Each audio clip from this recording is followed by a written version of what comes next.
जंग खत्म होने के बावजूद लैंडमाइंस को डिफ्यूज करने के लिए जर्मन सिपाहियों को एक सैनिक कैसे ट्रेनिंग देता है और वो लैंडमाइंस को डिफ्यूज करते वक्त कितनों की मौत होती है और कितने सिपाही घर वापस जा पाते हैं, हम इस कहानी में आपको बताएंगे। ये वर्ल्ड वॉर 2 की एक सच्ची कहानी है जो कि बहुत ही इमोशनल और खतरनाक स्टोरी है। सो दोस्तों, वीडियो को अंत तक देखिए और चैनल को अगर अभी तक सब्सक्राइब नहीं किया है तो सब्सक्राइब जरूर कर ले। तो चलिए कहानी की ओर जाते हैं। मूवी की शुरुआत में हमें दूसरे विश्व युद्ध का सीन दिखाया जाता है जहां जर्मन सैनिक अपने देश वापस जा रहे हैं। 5 साल की गुलामी करने के बाद जर्मनी से आजाद हो चुका है डेनमार्क। तभी हम डेनमार्क का एक सैनिक को देखते हैं जिसका नाम कर्ल है। वो गाड़ी में जा रहा होता है, तभी उसकी नजर एक जर्मन सिपाही पर पड़ती है जो कि डेनमार्क का झंडा लेकर जा रहा होता है। ये देखकर सार्जेंट कर्ल उस सिपाही को पीटने लगता है क्योंकि जर्मन के सिपाही पहले से ही वहाँ पर बहुत कुछ लूट चुके हैं, इसीलिए कर्ल जर्मन से नफरत करता है। फिर वो उस झंडे को लेकर वेस्टर्न पोस्ट की तरफ जाता है जहाँ जर्मन ने पूरी बीच पर लैंडमाइंस बिछा रखा है।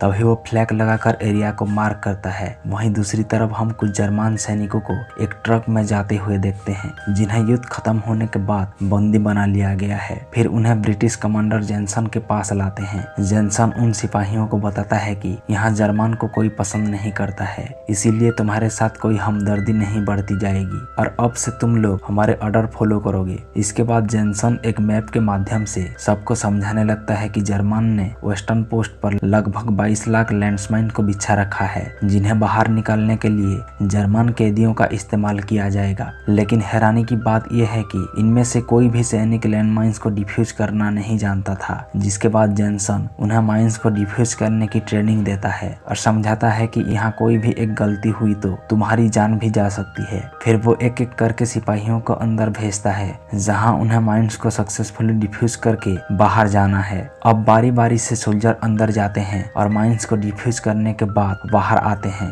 तभी हम देखते हैं कि इनमें से एक सोल्जर ऐसा करते समय काफी डर जाता है। इसी दौरान वहाँ एक धमाका होता है और इस हादसे में उस सोल्जर की डेथ हो जाती है। ये देखकर बाकी सिपाही डर जाते हैं। दूसरे सीन में हम देखते हैं कि जो सिपाही टेस्ट में पास हुए थे उन्हें माइंस को डिफ्यूज करने के लिए बीच पर भेज दिया जाता है जहाँ ये लोग सार्जेंट कर्ल के साथ काम करेंगे। कर्ल इन जर्मन सिपाहियों को बहुत ही बुरी तरीके से पेश आता है। तभी हम देखते हैं कि इस टुकड़ी में 2 जुड़वा भाई भी थे जिनकी उम्र बहुत ही कम थी, लेकिन कर्ल के दिल में किसी के लिए भी कोई दया नहीं थी। जिसके बाद कर्ल उन्हें कास्ट साइट पर भेज देता है और बताता है कि जर्मन ने इस बीच पर 4500 का बम प्लान किया है जिन्हें डिसार्म करने के बाद बाहर निकलना है। अगर तुम लोग 6 माइंस को 1 घंटे में निकालोगे तो ये बीच 3 महीने में पूरी तरह से साफ हो जाएगा। इसके बाद तुम लोग अपने घर वापस जा सकते हो। साथ ही वो उन सबको चेतावनी देता है कि अगर किसी ने यहाँ से भागने की कोशिश की तो उसे कड़ी सजा मिलेगी। इसके बाद सभी सैनिक माइंस को डिफ्यूज करना शुरू करते हैं। ये लोग बड़ी ही सावधानी से उन्हें डिफ्यूज करके बाहर निकलते हैं। ऐसा करते करते उन्हें शाम हो जाती है। फिर सभी लोग अपने अपने बोरे में घास को भरकर बिस्तर बनाते हैं और आराम करने के लिए एक घर के अंदर रुकते हैं। जिसके बाद कर्ल बाहर से दरवाजा को बंद कर देता है और वो खुद अपने डग के साथ पास वाले घर में सो जाता है। अब अगले दिन सुबह होते ही सब लोग फिर से काम पर लग जाते हैं और पूरे दिन लैंडमाइन को बाहर निकालने का काम करते हैं। लेकिन ये लोग पिछले 2 दिनों से भूखे थे, इसीलिए खाली पेट काम करना इनके लिए काफी मुश्किल हो रहा था। काम खत्म होने के बाद सेविस्टन कर्ल से मिलने आता है और कहता है कि हम लोग पिछले 2 दिनों से भूखे हैं, आखिर यहाँ हमारे लिए खाना क्यों नहीं आया। लेकिन कर्ल को इस बात की कोई परवाह नहीं थी। वो कहता है कि तुम्हारा काम हमारे ऑर्डर को फॉलो करना है, तुम जियो या मरो, इस बात का मुझे कोई फर्क नहीं पड़ता। तभी दोनों सगे भाई लेसनर और वार्नर की नजर एक छोटी बच्ची पर जाती है जो कि डल के साथ बाहर खेल रही थी। फिर लेसनर उस बच्ची के पास जाकर उसके साथ खेलने लगता है और बातों ही बातों में उसका खाना चुरा कर ले आता है जिसे दोनों भाई आपस में बांट कर खा लेते हैं। फिर सूरज के ढलते ही कर्ल उन्हें सोने के लिए घर के अंदर भेज देता है। लेकिन कर्ल के जाने के बाद उनमें से एक सैनिक खाने की तलाश में घर से बाहर निकलता है। फिर अगली सुबह जब ये लोग काम पर जाते हैं तब जुड़वा भाई भाइयों में से एक की तबीयत खराब हो जाती है।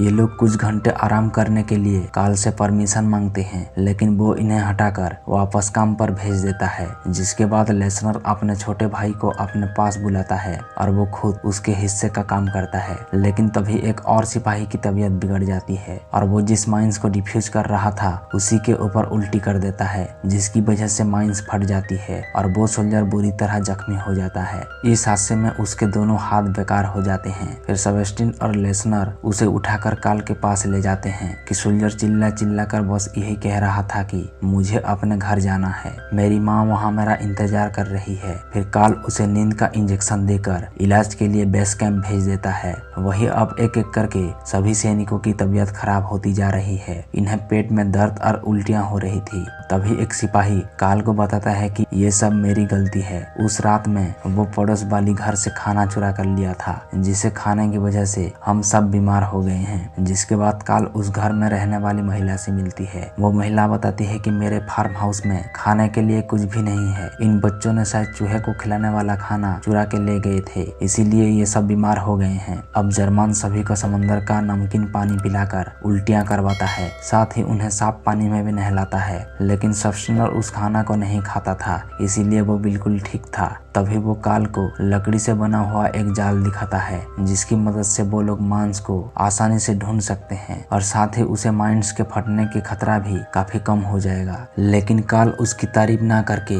उल्टा उसे डांट कर अंदर भेज देता है। फिर वो अगली सुबह घायल सोल्जर को देखने बेस कैंप जाता है, जहाँ मौजूद नर्स बताती है कि हम विलियम को नहीं बचा पाए, कल रात उसकी मौत हो गई। जिसके बाद काल वहाँ से कुछ खाना चुरा कर अपनी कार में रख लेता है, लेकिन उसका कप्तान जेनसन उसे ऐसा करते देख लेता है। फिर काल बीच पर पहुंचकर जर्मन को खाना देता है, जिसे खाकर सभी सोल्जर अपना पेट भरते हैं। फिर काल कहता है कि मेरे पास दो खबरें हैं, एक अच्छी और एक बुरी। अच्छी खबर यह है कि विलियम्स ठीक है और जल्द ही उसे घर भेज दिया जाएगा, और बुरी खबर यह है कि हम लोग शेड्यूल से काफी पीछे चल रहे हैं, इसीलिए हमें 1 घंटे में 8 माइल्स को बाहर निकालना होगा। तभी काल विलियम के बारे में सबसे झूठ बोलता है कि वो अभी भी जिंदा है, ताकि इन लोगों का मनोबल ना टूटे और ये लोग जल्द ही जल्द काम खत्म करके अपने घर वापस जा सके। तभी हम देखते हैं कि रात में जब सभी सोल्जर सो रहे थे, तभी कैप्टन जॉनसन अपने ब्रिटिश सोल्जर के साथ बीच पर आता है। ये लोग जर्मन सिपाहियों के साथ बहुत ही गंदा बर्ताव करते हैं। दरअसल वो इन्हें खाना खाने की सजा दे रहा था। कुछ सिपाही इनके साथ गंदा बिहेव करते हैं और उन्हें हर तरफ से प्रताड़ित करने की कोशिश करते हैं। तभी काल आकर उन्हें रोकता है और उन्हें कहता है कि कास्ट को साफ करने के लिए मुझे इन सोल्जर की जरूरत है।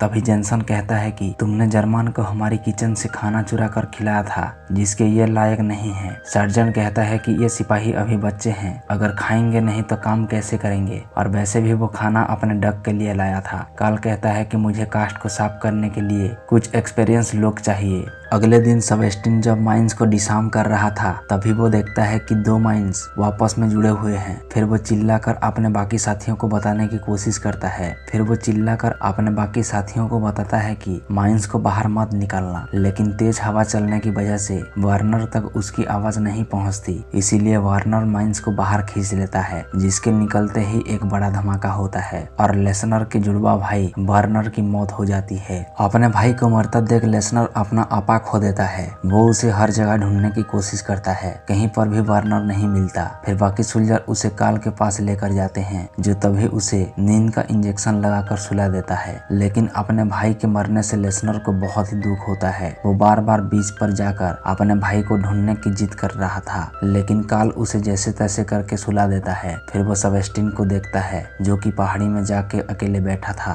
काल उसके पास जाता है और कहता है कि मैंने तुम सबको झूठ बोला था कि विलियम्स जिंदा है, लेकिन उस हादसे में उसकी मौत हो चुकी है। सेबेस्टियन कहता है कि मैं ये पहले से ही जानता हूँ कि तुमने हमसे झूठ बोला था, ताकि हम लोग बीच को साफ करके अपने घर वापस जा सके। वही अब काल को भी जर्मन बच्चों से लगाव होने लगा था, इसीलिए वो इन बच्चों को खाना देने के लिए एक बार फिर से बेस कैंप जाता है। दूसरे सीन में हम देखते हैं कि वो अपने साथ एक फुटबॉल लेके आया है। अभी वो बीच पर सभी लोगों के साथ खेलकर खूब मनोरंजन करते हैं। काल भी उनके साथ काफी घुल मिल जाता है, लेकिन लेसनर उनके साथ नहीं खेलता। वो अपने भाई की मौत के बाद ज्यादातर अकेला रहता है। तभी हम देखते हैं कि अब यहाँ 2 और नाजी सोल्जर आते हैं जिन्हें जेंस ने यूनिट ज्वाइन करने के लिए भेजा है। जब ये लोग फुटबॉल खेलकर वापस लौट रहे थे तभी कल अपने हाथ में लगी बॉल को दूर फेंक देता है। तभी उसका डॉग बॉल लेने आता है और वहाँ अचानक एक धमाका होता है जिसमें काल के डॉग की मौत हो जाती है। अपने डॉग की मौत के बाद काल काफी गुस्से में था क्योंकि जिस एरिया में ब्लास्ट हुआ था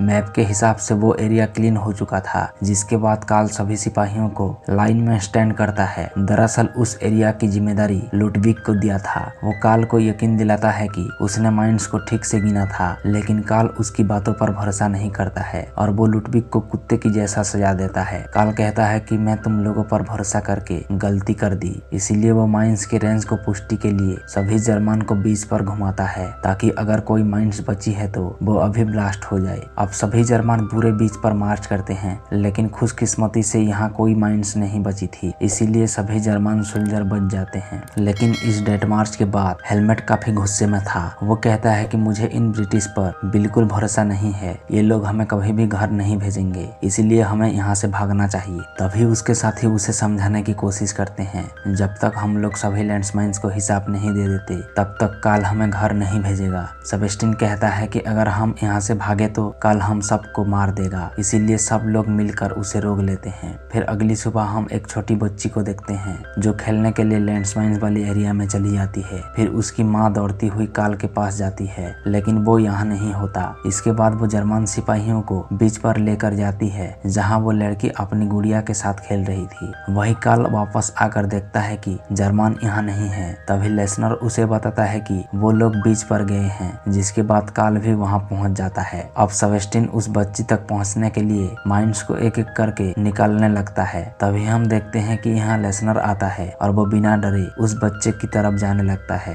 काल उसे रोकने की कोशिश करता है, लेकिन वो उस बच्ची तक पहुँच जाता है। फिर वो उस बच्ची को अपने बातों पर उलझाकर उसके साथ खेलने लगता है। यहाँ सेबेस्टियन भी माइंस को क्लियर करके उन तक पहुँच गया था, जिसके बाद लेसनर उस बच्ची को गोद में उठाकर सेबेस्टियन को दे देता है, लेकिन वो खुद वापस नहीं लौटता है क्योंकि अपने भाई को खोने के बाद वो बहुत ही अकेला हो गया था। इसीलिए वो लैंड्समाइंस वाले एरिया में जाने लगता है। सब लोग उसे रोकने की कोशिश करते हैं, लेकिन वो किसी की बात नहीं सुनता है। तभी एक तेज धमाके के साथ लेसनर की भी मौत हो जाती है। इस घटना के बाद सेबेस्टियन भी बुरी तरह से टूट चुका था। फिर वो काल उसके पास आता है और उसे हिम्मत देते हुए कहता है कि टीम की तुम्हारी जरूरत है, मुझे यकीन है कि एक दिन तुम लोग जरूर घर पहुंच जाओगे। हालांकि काल खुद भी काफी परेशान रहने लगा था। वो जानता था कि बेशक जर्मन हमारा दुश्मन है, लेकिन ये सोल्जर अभी बच्चे हैं, इन्हें नहीं पता है कि ये क्या कर रहे हैं। अब अगले दिन हम 4 सोल्जर को बीच साफ करते हुए देखते हैं, जबकि कुछ सोल्जर माइंस को ट्रक में लोड कर रहे थे,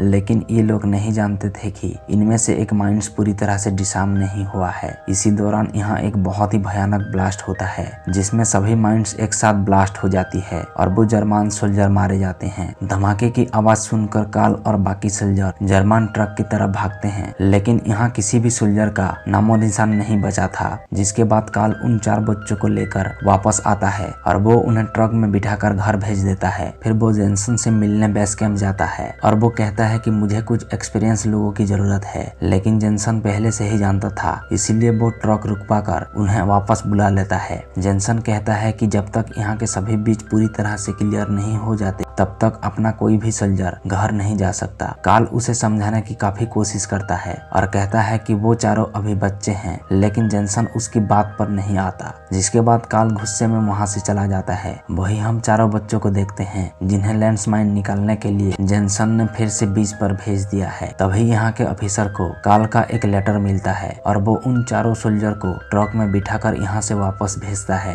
तभी हम देखते हैं कि काल उन चारों को ट्रक से नीचे उतारता है और बताता है कि यहाँ से 500 मीटर दूरी पर जर्मनी की बॉर्डर है, जिसे पार करने के बाद तुम लोग आजाद हो जाओगे। इसके बाद ये चारों सोल्जर यहाँ से भाग जाते हैं, जिन्हें घर जाते हुए देख काल भी खुश था। और इसी के साथ ये मूवी की कहानी यहीं समाप्त हो जाती है। सो दोस्तों, कहानी आपको कैसी लगी हमें कमेंट में जरूर बताना और वीडियो को लाइक सब्सक्राइब जरूर करना।